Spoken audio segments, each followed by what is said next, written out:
Teddy Covers. I'm the Prez. You're watching WagerTalk Today. Thank you, everybody, for joining us all the time, Monday to Friday, 12 to 1 p.m. Eastern. Dave Koken today. We're going to look at the Florida State, Miami, Kentucky, Auburn, and Army and Cincinnati game. Gianni coming up at the bottom of the hour. We're going to take apart two NFL games, including tonight's game, and one featured UFC fight. Teddy, what are you doing today? I'm going to talk about the Lakers and the Nuggets, a crucial Game 4 showdown. We'll break that down in Big Game Breakdown, and then we'll close out the show, of course, with Ralph Michaels and his TNA report. Trends. Yeah, and go. There was a little. Just talk. You talk. You're the host. Yeah, that's how this will go down for 55 minutes. You know you. Anyway, Ralph's got some incredible stuff today. He's already sent his notes in. You guys want to make sure to check that out. But right off the bat, we have Dave Koken. A 5-1 baseball run coming into the show today. A couple of dogs doing really good in college football as well. A legend. Dave, thank you for joining us. Welcome to WagerTalk Today. What's going on, guys? How are you? Well, I'm doing great, Teddy. I'm doing great. Dave, you made some headlines yesterday, man. They were talking about you and McGinnis in the basketball forum for the entire show in the chat room. It wasn't directed to Andrew. I think it appeared that way to some of the listeners or the viewers, but they got confused. No, he brought up parlays, and I'm about as anti-parlay as it gets, and that comes from close to 50 years doing this on both sides of the counter. And I just blew up. The chat room on First Pitch every day is filled with parlay conversation. I've got these five, these three, these four, and you've known me for a long time, Teddy. I'm not exactly a pull any punches type of guy. If I have an opinion, I let it fly. And I basically said if you bet parlays, you aren't serious about winning, and you're basically a sucker. Okay? And I don't apologize for that. Some people are very insulted by this. There's a reason that parlay bettors are welcomed with open arms and still giving comps in Las Vegas hotels, whereas straight players, you're going to beg for a drink. Okay? Parlays are what keep this. If you couldn't bet parlays, there wouldn't be any sports books. They'd close. They'd put slot machines in all those spots. So then let's continue to encourage the parlay bettors. Guys, Dave's got 3 college football plays today. 3-team parlays are the closest to true odds out there. Feel free to put them all together. Florida State plus 11 versus Miami, 53.5. Dave Koken, regale us with your thoughts. Well, I'm not going to be involved in this game. Last week with Miami was my 5% play last week, and the 2 5% out of the gate have been really easy. Coastal Carolina was about a touchdown dog. They led 28-0 at the half. That was never a sweat. And Miami fell behind 3-0 to Louisville and then just basically crushed them with their team speed the rest of the game. They were the right side by a mile. A quick note, there will be no 5% play this week. I'd love to have one because I know I'd sell there'd be a lot of buyers, let's put it that way. Unfortunately, the game I had circled was Notre Dame, which I just loved the spot against Wake Forest. I thought it was a great matchup for the Irish because Wake Forest can't stop the run at all, and that should allow you match up Notre Dame with a team that can't stop the run, and Book's going to have a huge day throwing whenever he wants. So, unfortunately, the game got postponed, and I'm not moving another play up to 5% status to sell some picks. So, there will be no 5% this week, but I do like the 2 4% I have up.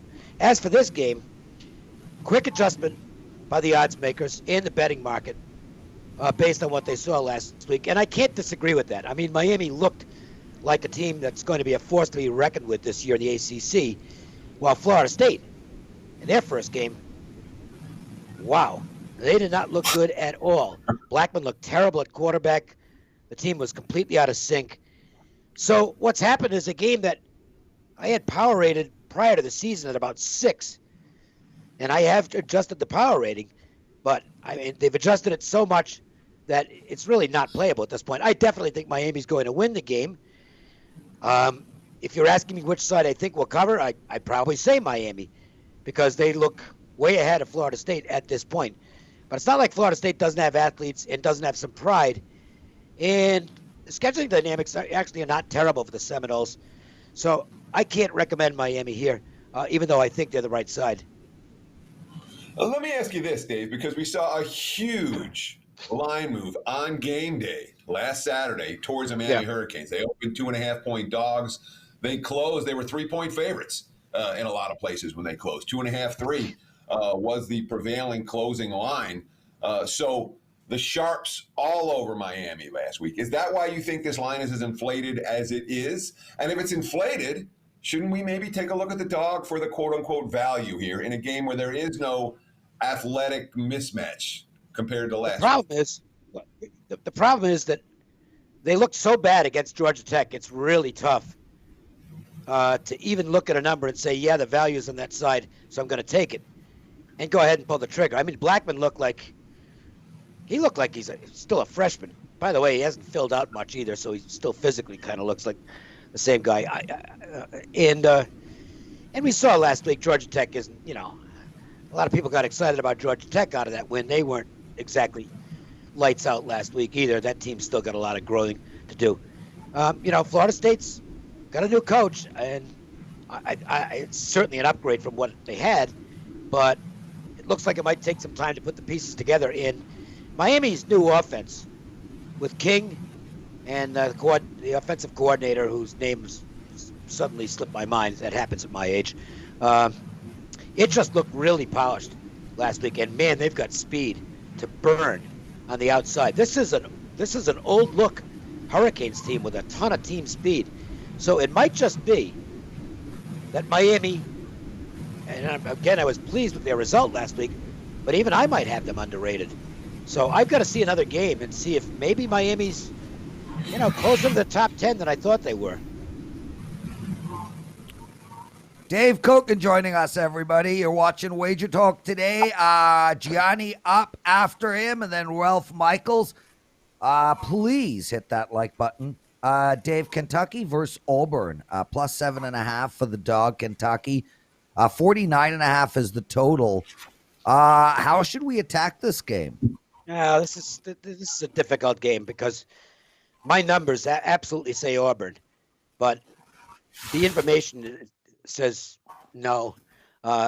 Auburn, probably, I'd say there's 2 or 3 teams in the SEC that have had more issues than other teams with the virus disrupting things, and Auburn is probably at the top of that list. This has not been a great offseason for them, so I wonder about how sharp they're going to be here. And that's got me immediately. I don't want, that's the first thing I've had to do. We've all had to make adjustments for this thing, and the first thing I've done in college football is for teams that haven't played yet. I've got to take a look, and I'm worried about backing them in any sense because of the information that's out there and the knowledge that the preparation hasn't been the smoothest. So Auburn is on my no-play list out of the gate. Again, this is a situation where the odds makers get the same information as I do, or anybody else who follows this stuff does, and they've clearly adjusted this number down. My power ratings in this game, I've got to add I hate doing this while I'm on the air because I should have written it down first, but 2130. I've got this at 10, okay? And my power rating's 10 and a fraction, and I'm not getting that. So it looks to me like the value's been sucked out of it already because of the information. And I might have played Kentucky even at the right number based on my power ratings just because I think they might be ahead of Auburn in terms of being ready for this game. But at 7.5, I can't do it. As far as the two teams are concerned, Auburn's still got better personnel. I know Kentucky did some nice things last year, despite the fact that they were down to like a ninth-string quarterback and had to run the ball all the time. And that situation's a little bit better this season. But I'm not sure Kentucky's defense is going to be where it was a year ago. And look, Auburn's still got some really talented guys. Also, I think the quarterback situation for Auburn, which was very erratic last season, should be improved this year. So on the numbers, it says Auburn, but I would not recommend a play in the game. So real quick, Dave, I want to ask you because it's kind of a philosophical question about what you do with spreads like this. I had Kentucky circled before the lines came out, saying, yeah, I'm going to be catching doubles with Kentucky. And then obviously the line comes much shorter than that. As a bettor, one of the things we say separates pros versus Joes is pros bet numbers, Joes bet teams. Is that true? Is there any reality to that? And given that, how does that affect this game? I think it's a combination of the two. You got to get the right numbers, but to me, you still have to know the personnel and understand the team concepts and file away the information for use. So I almost never go against my numbers, especially in college football. My numbers in other, for instance, the NFL, I don't have a problem going against my number because to be candid, I don't think my numbers are as sharp in the NFL as they are in college football. But I think my college projections are as good as they get, and so I won't go against them, but I'm going to factor in the information as well. And here you got the classic example of number says bet Auburn at this price. Information says you probably like Kentucky. Well, that's kind of an easy one at that point. There's not a lot of decision making. That's like, okay, on to the next game. Let's find something else because there's lots of games being played that still haven't been postponed, and hopefully you can find something that's a better bet. It's as simple as that. Now, let me expand for one other thing. Go ahead. One of the games I have this week, one of the two games I have up right now, on my number is a no play. Because my number is right where the line is, but the information on that game definitely pushed me into a play situation. So it didn't conflict with my numbers, but it's not a play based on my numbers. It's based more on information and opinion. So there's two ways to go about it, and you try and combine the two. Dave Koken, 4-1 to start the college football season, comes into our show today on a 5-1 baseball run. I got one more game I want to ask you about. Army versus Cincinnati. Army plus 13.5 in this game, a total of 45. You have a bet for us here? Almost. Because the first game I circled in scheduling dynamics this week was Cincinnati. And the line came, I think, 11.5 on Sunday, and it's like, okay, that's going to be a play. But I'm not putting stuff out on Sunday nights because a good part of the clients are not going to be able to get the numbers. And if there's one thing I've learned over the years, if you really want to piss people off, give them a game at a number they can't bet. They're going to get really ticked off, and I don't blame them.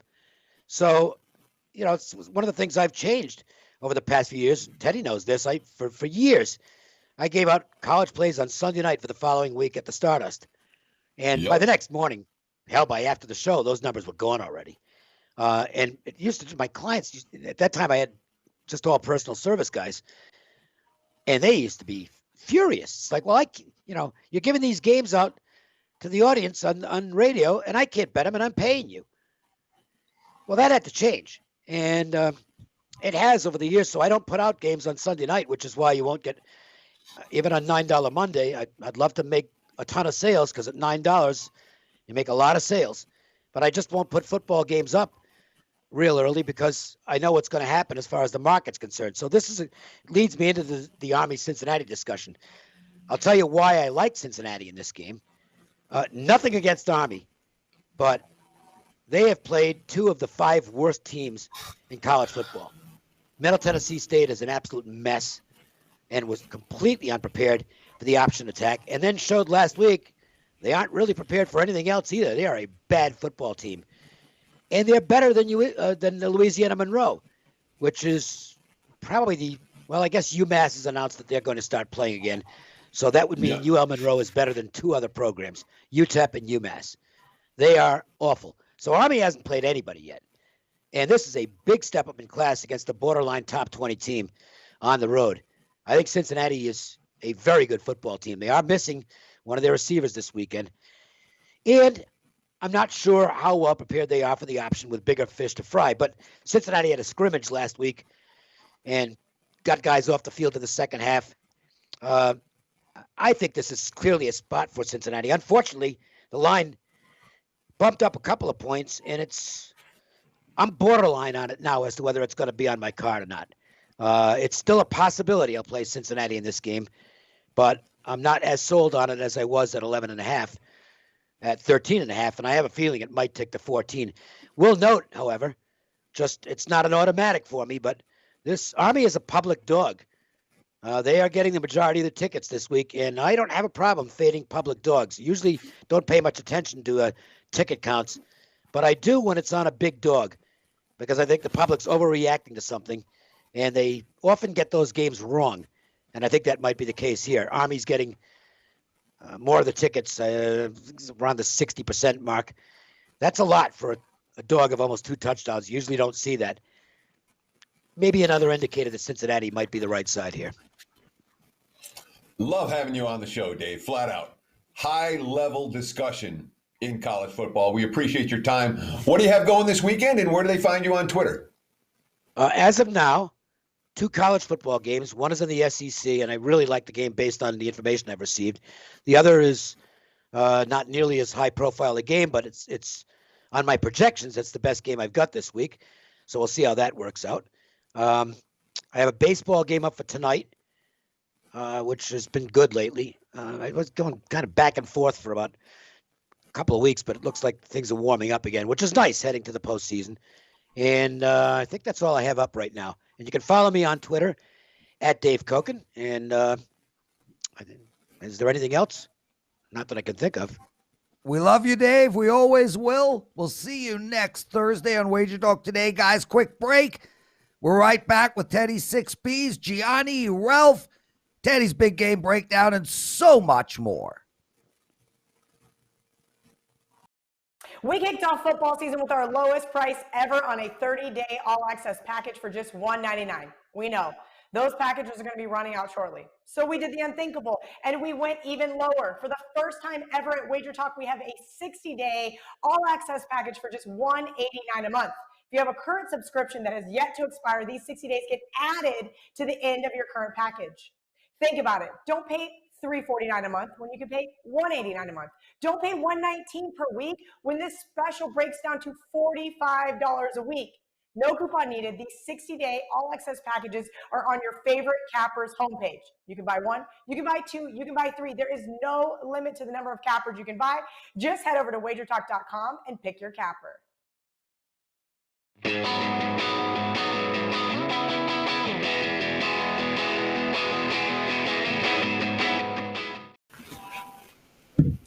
Welcome back to Wager Talk Today. On a Thursday, we got to go through the bad beats, bad bets, and bad for the books from last night. I got to call it a tough beat. It was kind of a bad beat. Maybe it was a tough beat, whatever it was. The Celtics heat over last night. Look, there was 94 points in the first half and then 127 in the second half.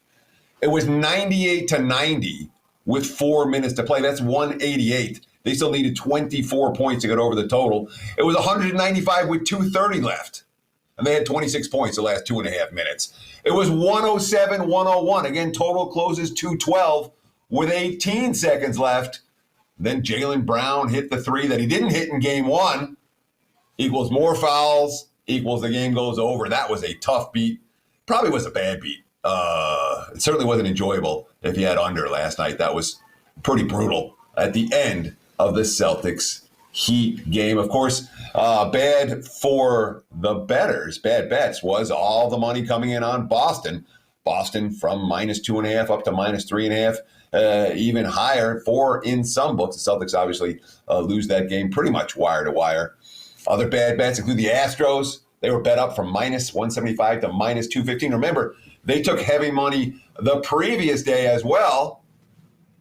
Won on Tuesday, didn't win on Wednesday. They lost 3-2 at Seattle. Heavy money on the Cubs yesterday. The Wise Guys pounded Chicago minus 200 up to 250. They lost 2-1 at Pittsburgh. A couple more tough beats to talk about with the Angels and the Padres. How about this one? These are the worst. You have an over in the Angels Padres. It's 4-2 by the top of the second, and you can't get over 8.5. Those are frustrating.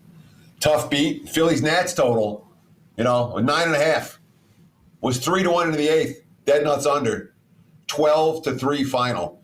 Although we've seen those two bullpens melt down repeatedly this season. Yesterday's just one more in a long season of struggles. Bad for books. We saw the Phillies. They got bet up. Minus 125 to minus 160 in that game. They got the money. How about this for a tough beat? The Twins run line, man. They lead 6-0. They lead 7-2 into the ninth. Sorry, 7-3 into the ninth. They have 2 outs. Need 1 out to get out of the game. Runner on base, then a double, then a 3-run homer, 7-6 win. So much for your run line crash. And last but not least, bad for the books. We saw the Red Sox get bet up, minus 140 to minus 165. They won the game 9-1. The Giants, too, took a fair bit of wise guy money, minus 160 up to minus 190. They beat the Rockies 7-2. So good handful of tough beats last night. You can throw all of them into the bad beat category, probably. A good handful of bad bets and a couple of games that were bad for the books. Lawrence? Awesome segment, Teddy. Great stuff. Guys, can't thank you enough for joining us. Listen, all you guys, Ray, Nate, AJ, Terry, Tony Blaze, best name in the forum, CK Mappy. Tell your friends about us. We need to get to 10,000 views a day. Help us all, everybody. Also hit that like button. Teddy, we got some really good promotions going on today, and it starts with Rob Vino. We do a value play every single Thursday. It's $11. Rob Vino is that handicapper today. You head over to WagerTalk.com. You get his play tonight for $11. Rob Vino is up 250% return on investment in the last 12 months. That is so ridiculous. If you started, all these parlay bettors talk about, let's get 6-1 on our money, 8-1, 20-1. How about 250% return a year? That's Rob Vino, number one all time in totals across all sports at WagerTalk.com. The guy is a machine, and he's also on tomorrow. Make sure to check out Rob Vino's $11 play today. And Teddy, you had Miami last night. I had Miami last night.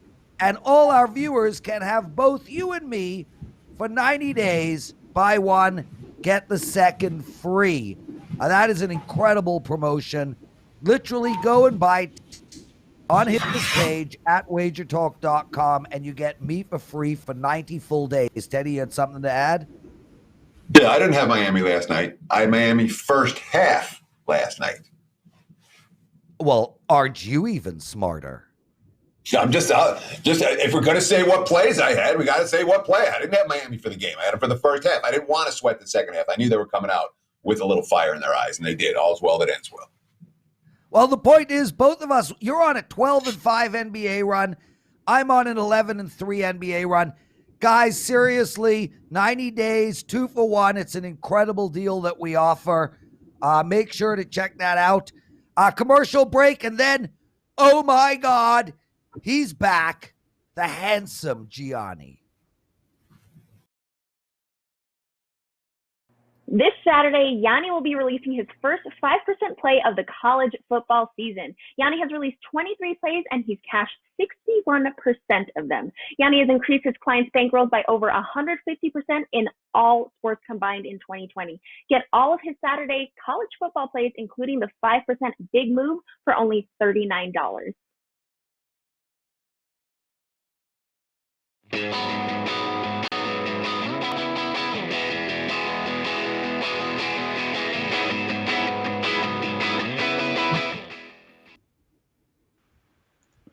Teddy Covers, the busiest man at WagerTalk, a guy you can see on national television, the Fight Pass UFC, a handsome dude who doesn't go gray. Gianni the Greek joining us. Gianni, it is my privilege. I know Teddy's like, why are you licking this guy's ass? It's love, bro. Just pure love. I love you too, brother. I love you too. And God bless America. Did I steal your opening?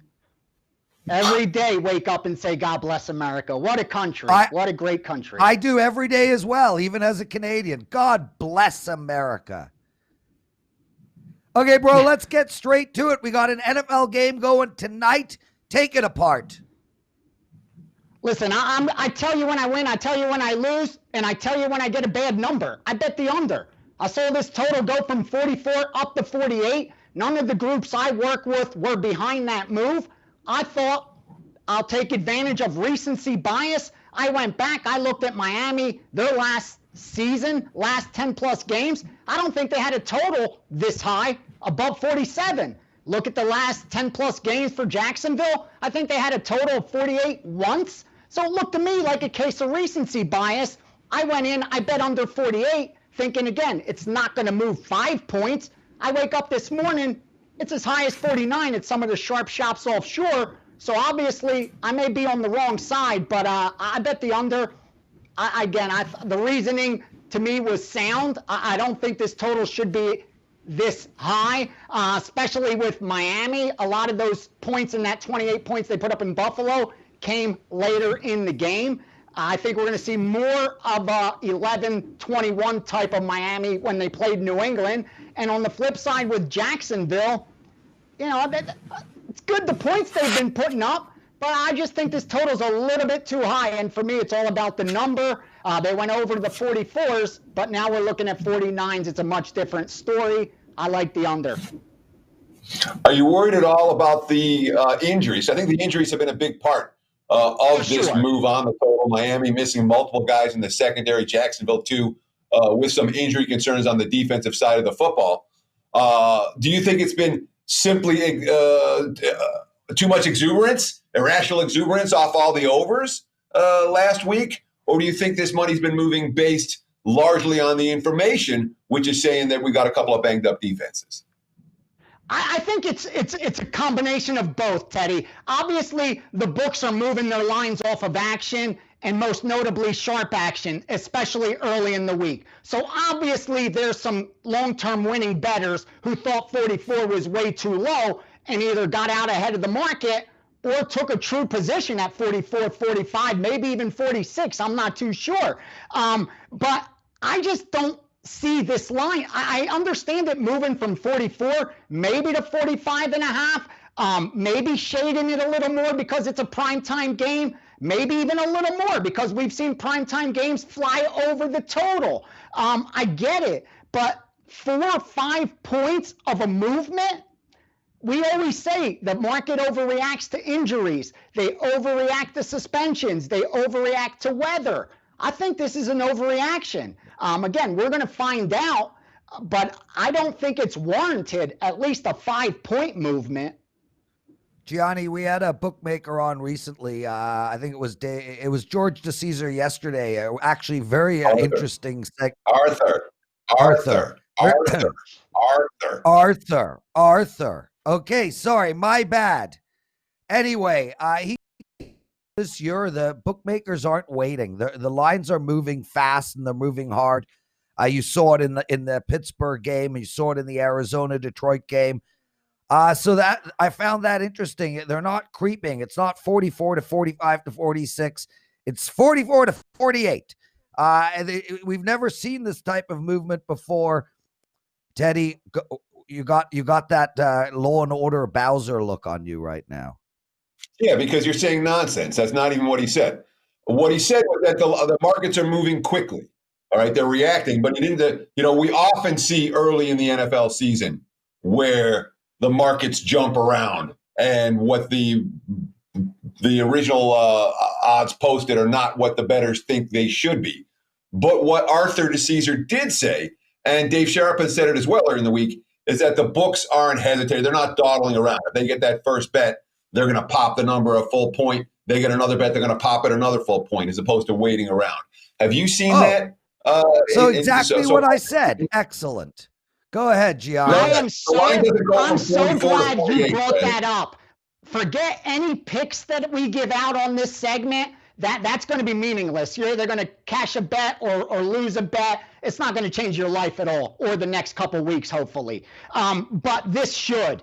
And I've seen more of this year than ever in my life. And I've been out here for a long time, and I was moving steam before the internet, when information wasn't as readily available. So there was a ton of market manipulation like you can't even imagine, meaning holding information like player injuries back, not putting it on the on screen until we bet it. That kind of stuff was going on back then. That type of market manipulation. That's no longer the case, I don't think. But here is what's happening. These betting syndicates that have the most, get the most respect, have the most influence, they know they could move the market any way they want. And right now, they know they can manipulate it much more easily with much less money. And what I've seen is this, that probably 7 of the 10 moves that we're on that are legit probably didn't move our way. The line went against us in probably half of them, because what they're doing is betting on screen one way, then betting off screen the opposite. We know the on screen books, the Pinnacles of the world, the Chris's of the world, the lines we all look at, what have you, Westgate's even, here in Las Vegas, and Circas. And all it takes is a couple limit bets through those books. Pinnacle goes from 3 to 3.5, 4. Everyone else is going to do the same. And then they come in the other way through all the local books that guys like me provide for them, all the accounts I give them, and they're betting the other way in these accounts. It happens more. It's happened more over the first 2 weeks of the NFL than probably 8 weeks of probably the half of last season. We've done more dummying up and more head fakes in these 2 weeks than I did probably the last 8 weeks of last year. Believe it or not. That's what they're doing a ton of. So if you're a handicapper that's trying to pick off steam by reading line moves, just be very cautious. A lot of them are going to be fake. A lot of them are fake. That is so awesome, Gianni. You are so full of info. Listen, we got to talk about Green Bay and New Orleans and the UFC, but you know, one of our listeners, some of our listeners have literally earned the right to beg to ask you a question. They're on every day, every show.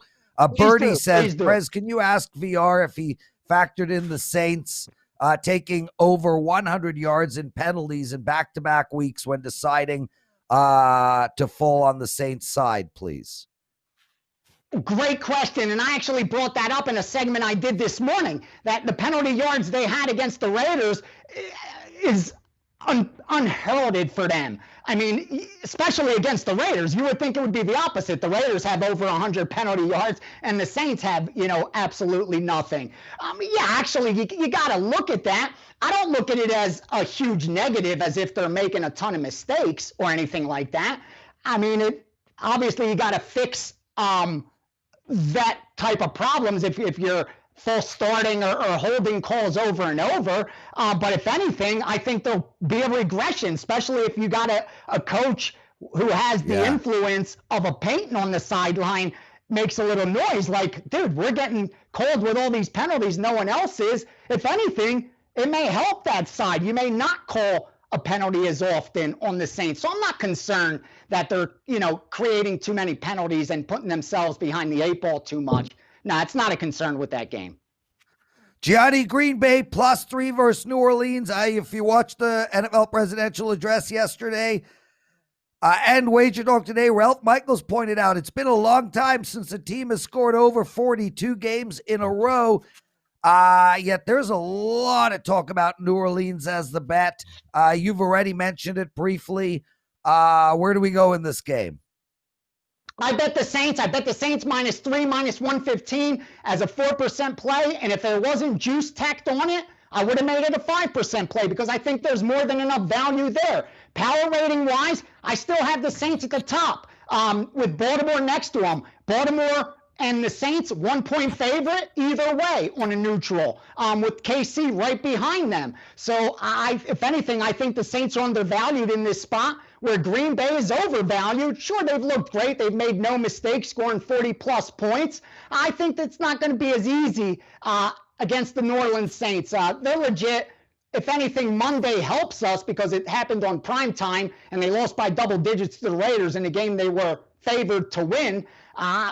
Again, I think this is a Saints team that's being undervalued in this spot versus an overvalued Packers team. It sounds, elementary, but I don't think you have to look much harder than that if you're just trying to read the market. Real quick, Johnny, I want to ask you, we've seen that line, as you mentioned. It was 3 -115. I'm seeing 3 -20s on the WagerTalk live odds screen. I'm even seeing a couple of 3.5s popping up. Is this a real move or is this a head fake? It's legit. It's legit, dude. The Saints is legit. In fact, we bet the Saints money line. We bet the Saints first half. We bet the Saints for the game. And if you like the Saints and you don't want to lay the 3.5 if it gets there, wait till Sunday night. Green Bay money will come in. Green Bay money line money will come in. And that point spread may not reflect the money line. You may be able to get the Saints at a money line that's cheaper than what it should be based on the point spread because of the influx of Green Bay money line money. So I think if you miss the -3, there's no reason to lay the 3.5 now. You probably want to wait and see if a ton of Green Bay money comes in and you could get the 3, or like I said, the money line. I just think it's better off waiting now if you miss 3. Awesome stuff. Gianni, you literally are on Fight Pass on the UFC. We see your handsome face being promoted throughout all of the fights. It warms the heart of all the Wager Talk family, that's for sure. I'm in play on this fight, so I'm just gonna literally not engage in discussion, but hand it to you. Adesanya -175 versus Costa. This fight will be the total opposite of the snooze fest between Chaos and Woodley. This is going to be an absolute action-packed fight. How do we approach this? Listen, I'm going to tell the truth. I bet this is a huge play for me. I bet more on Israel Adesanya in this fight than I've bet in at least the last 3 years on any fight. It opened at -140. I could not believe it. I unloaded at -140. I bet it at -150. I bet it at -160. And if I didn't get enough money down, I'd bet it again at -170 because this line should be a minimum of -200. And even if he gets knocked out in the first 30 seconds, I would wake up the next day and place that same bet again. Rarely do you get this much value on a fight. Israel Adesanya is a once-in-a-decade generation type fighter, a John Jones type fighter that you don't look to fade, you look to bet. I bet him 7 of his 8 times inside the UFC. He's won every time. Only twice has he ever been opened higher than a -250 favorite. He continues to be disrespected. Why? Because he doesn't look like a killer. He looks like a tall, skinny, athletic kid, where Paulo Costa looks like the Incredible Hulk, like he just came off the magazine of Muscle and Fitness. But here's the key. Experience coupled with physical advantages. First off, Izzy Adesanya, 80-plus professional kickboxing fights, 19 MMA fights. More importantly, 8-inch reach advantage, 3-inch height advantage, switch stance versus orthodox stance. Those have statistical significance. You got 6 inches of reach on your opponent, you're going to win that fight 65% of the time. If you could keep it standing, more than not, you're going to win it 75% of the time. Izzy's got 86% takedown defense, and if you take him down, you can't keep him down. And then finally, Paulo Costa, only 5 fights in the UFC. 4 of them were knockouts, but he's not a one-shot knockout artist like he appears. In fact, he's needed to land more and more each time the opponent got better. In the first knockout, it took 22 significant strikes. In the second finish, it took 43. In the third, it took 45. And in his last finish, it took 75 significant strikes. You're not going to land that against a guy who defends over 65% of opponent's strike and is the best counter puncher and pure striker we have in MMA. It's Izzy all day, win or lose. That's the value side. That's the right side. I'm all over Adesanya in this matchup. I'm compelled to clap. No doubt. I mean, that was John Oliver-esque. There wasn't a breath. There was not a stumble. Forget the information you gave out. The way you just delivered that was high level, bro. We got to cut that out and put that out as a separate show. Oh, my, Gianni. Dude, thanks so much. I think I made a good argument. You did. I believe, I'm telling you right now, there are 256 people in this chat room. I believe half of them were making that bet while you were speaking. I tell you, I want to make you feel all warm and fuzzy inside when you go to the window. Like, you know you got the right side. Now the athlete just has to perform. I can't predict how he's going to perform on that day, on that hour. They're elite. But what I can do is place good bets. And if you have Izzy in your pocket, you placed a good bet. Now he's got to do his job. We did ours. Get out of here, Gianni. I love you, man. Let's take a quick break. Good luck this weekend, Teddy. Good luck, Prez. I love you both. Thanks for having me. We kicked off football season with our lowest price ever on a 30-day all-access package for just $199. We know those packages are going to be running out shortly. So we did the unthinkable, and we went even lower. For the first time ever at WagerTalk, we have a 60-day all-access package for just $189 a month. If you have a current subscription that has yet to expire, these 60 days get added to the end of your current package. Think about it. Don't pay $349 a month when you can pay $189 a month. Don't pay $119 per week when this special breaks down to $45 a week. No coupon needed. These 60-day all-access packages are on your favorite Cappers homepage. You can buy one, you can buy two, you can buy three. There is no limit to the number of Cappers you can buy. Just head over to WagerTalk.com and pick your Capper.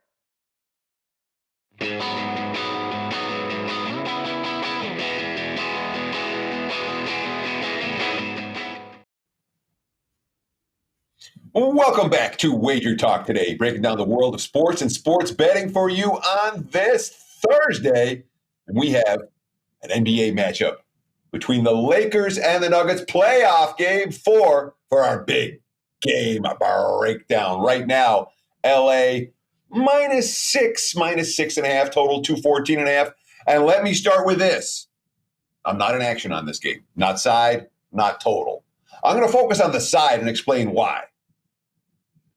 With Denver, at this stage of the postseason, we can't say that the Nuggets are 6.5 points worse than anybody. If you discount the game ones, and I do, discount the game ones here in the postseason, Denver has been an underdog of 2.5 points or more on 11 different occasions. They're 10-1 ATS in those games. They have been consistently undervalued. Throw game 1 out of the equation. Look at game 2 and game 3. You're going to tell me that there's 6.5 point separation between the Nuggets and the Lakers? There isn't. From a pure parity perspective, it's more like 2 or 3 at the most right now between these two teams. And when we have Denver, that is, again, 10-1 ATS, catching more than 2.5 points here in the postseason when you discount the game ones. I'm not stepping in front of that. I don't think the Nuggets are priced correctly. All that said, the Lakers are still the better of these two teams. I do expect LA to win this series, and I'm not looking to fade the Lakers coming off a loss and a poorly played loss. LA was not the better team in game 3. They were barely the better team in game 2. So in theory, and it's not circle the wagons time for the Lakers or anything like that, but in theory, the better team coming off a loss, the team with the marquee superstars and the role players that have been hit or miss in this series, that's supposed to be the team that steps up here, and that would be the Lakers minus the points. But given Denver's track record, I ain't going to step in front of that. Easy pass for this better. Back to you, Lawrence. Teddy, and it's so important. Everybody knows you're in the zone in NBA. What you say goes. Ralph Michaels coming up. Lots and lots of stuff still left, although we got to cram it into about 10 minutes. $11 promo today, $11 value play today on Rob Vino. Make sure to check him out. Ralph Michaels, how are you, brother? I missed you. I want to start off this segment with a question, and it's nothing I emailed in, but it's something I tweeted, and I think it's very important for our viewers to know this because on my segment, I'm talking trends and angles. I don't use trends and angles to handicap that much. It's just a small portion. But here's the question for you guys. Ron Rivera, as a head coach for Carolina, was 18-0 over as a dog of six or more. His nickname, Riverboat Ron. He went for fourth down. He pushed the pace. He gambled. That's his career. 18-0 over under. He went under by 1.5 points his first game as a Washington dog against Arizona. He's again a 6-point dog. Is that angle relevant because he's on a losing team and he's going to be getting 6 or more? Or is it not relevant because he's on a new team? Teddy? I'm going to say it's relevant because it's a coach and the way he approaches those games. And if you watched Washington and Arizona last week, you know that I'll just say the Washington football team left a lot of points on the ground in that game. Haskins didn't have one of his better games. Their playmakers on the outside, didn't have a particularly good game. So there were opportunities, and last week's you mentioned, and it ended up staying under because of that late Arizona field goal instead of a touchdown. It certainly did not negate the trend. And Riverboat Ron was Riverboat Ronning, and they were taking shots downfield, and those are things I'm interested in when I'm betting overs. Yeah, and Ralph, sorry about that. On that note, to me, I think coaching trends are the most important trends of all, period. We go back, we look at Marty Schottenheimer crossing 4 teams. We'll see Ron Rivera coach at Washington, coach somewhere else later. And over their career, that's probably the most important trend for me when handicapping. Go ahead, Ralph. Guys, that's not even the angle of the day. I got 2 more for you. UTSA, Texas San Antonio, is now 1-10 over-under as a favorite. They're not a favorite very often. When they're the better team, they get conservative.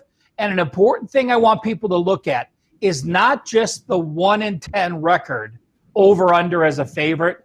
Look at the margin. Their average score when they're a favorite, 22.9 to 15.1. Their average over-under line, 50.2. That means their games, even counting that game that went over the total, have gone under by 12.2 points per game. And yes, it is very important when you have 2 angles to compare the margin to know which is a more stable or, to me, a better angle to use. And Prez, you talked about coaches. Well, since 2007, Nick Saban, 13-0 straight up. That's no surprise with his average line. But 12-1 ATS in openers. While he doesn't have a non-conference opener, it's important to know he has his teams prepared. He has his teams ready to play. Nick Saban's not a guy that I'm going to bet against early in the season because you know the type of preparation and you know the stability his programs have moving forward. The situational play. Just real quick. I just want to clarify with the UTSA. You said 1-10 to the over/under. That's 10 unders and 1 over in the 11 tries as a favorite, right? 10-1 to the under for UTSA, correct? It is. Some people like you say 10-1 to the under. I say 1-10 over/under with the first number being the over, the second number being the under. And those have gone under, Teddy, by 12.2 points per game by average on those 11 games. Oh, what do we got for situational play? Situational play, I'm going to go to college. And, we can call this the Psyche Bowl because we're not sure of the psyche of either one of these teams. Southern Miss, off a 27-10 They led last week, their last game, 27-10 against La Tech. They lose. Tulane led Navy at the half. We all know what a meltdown that was in the second half. But I am on game 444, Southern Miss plus the 3.5. This is a rematch of the bowl game last year, the Armed Forces Bowl. Tulane did win that game 30-13. Now, teams with revenge for a bowl loss, and I have revenge in quotation marks, because if you're a dog, I don't consider you having revenge. But by revenge, I mean you're meeting that next season. So teams that are meeting a bowl opponent that they lost to as a dog, when they're at home the next year, now 16-3, 84% since 2005. And it doesn't even have to be you met next year. It has to be in the next 3-year period. So if you lost to a team in a bowl game as a dog, which is expected, the next time you play them when you're at home, of the last 19 teams, 16 have covered. That's 84% since 2005. And also, here's a college football system. When teams are in game number 3, as Southern Miss is, and you lost game 1 as a favorite, and you lost game 2 as a favorite, you are now 33-17, 66% against the spread, going all the way back to 1989. And if you are at home, you're 21-10 against the spread, 68%. And Southern Miss is also part of the WagerTalk Did You Know? What's the WagerTalk Did You Know? 2 of them today. Please. In college football, how do teams react to a close loss at home early in the season? So the definition to those parameters are you're losing at home the first 4 games of the season, and you lost by 3 or less, like Southern Miss did. Going back to 2013, those teams, 65-24, 73% against the spread. 4 of them fit this week. South Alabama, Georgia State, Florida State, Southern Miss, and Tulane, 5 fit the mold. So the first, did you know, college football teams off a home loss by 3 or less early in the season. To me, it makes sense. You have a team that is at home. They're expecting to win. They were in a close game. They still have confidence because it's early in the year and they're not 0-6, 0-7, and they do bounce back to a tune of 73%. And the final, did you know, Teddy, you had talked about breaking down the NBA playoff game. So I just wanted to simply look. I didn't know what type of numbers to expect, but at least we now know the answers. When you have a playoff team in the conference finals or NBA finals, so round 3 or later, if you're off an upset loss as a 5-point plus favorite, so you're a favorite of 5 or more, as the Lakers were. Since 2005, those teams have gone 14-9 straight up, 9-14 ATS, only 39%, and 8-15 over under, 65.2% to the under. So you talked about the Lakers being the better team. You talked about Denver in that role. Some people may be saying, oh, the Lakers off a loss as a favorite. You know they're going to bounce back. We see that those favorites have not bounced back and, in fact, have only covered 39% of the time the next game. Ralph Michaels, we love you, bro. You were incredible on the NFL presidential address yesterday, guys. Check that show out. It's a masterclass from the Professor Ralph Michaels. Teddy, outstanding stuff today. Gianni was awesome. Koken was great. You were medium at best, but that's a compliment. Take us home, baby.